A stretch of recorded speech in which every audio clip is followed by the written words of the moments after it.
Hi, this is Tim at Volgistics with the tip of the week for February 26th, 2018. Today we're talking about some helpful hints for VicNet passwords. Now, if your organization uses VicNet, then you know that your volunteers will need a password in order to log into the secure portal. You can manage the settings for your passwords within Volgistics.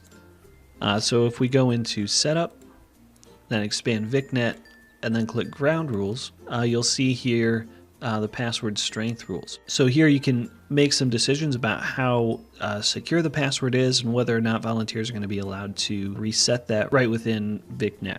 But do remember that volunteers will always be able to reset their password using this forget your password link. So that is something that they can always reset. So even if it doesn't expire, they'll be able to reset it this way.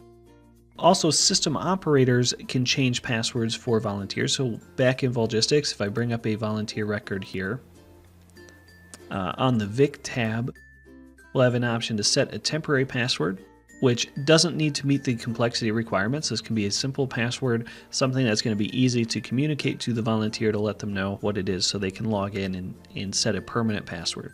You can also send a reset link, which will send an email to the volunteer with a link they can use to reset their password and set their own permanent password right away. You can also perform either of these functions for multiple volunteer records at once by tagging them all and going to the tags page.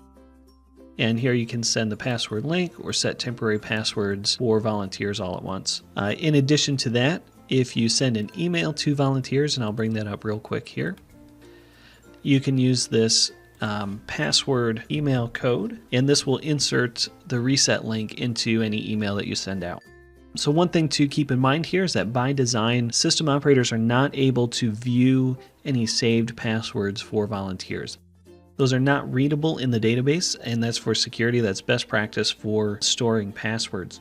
And I've got a help topic 1305 that explains a little bit more, and I'll have a link to that in the description here. If you have any other questions about how these passwords work or anything else in Volgistics, as always, please feel free to send us an inquiry and the support team will get back to you quickly. Thanks so much for watching and have a great week.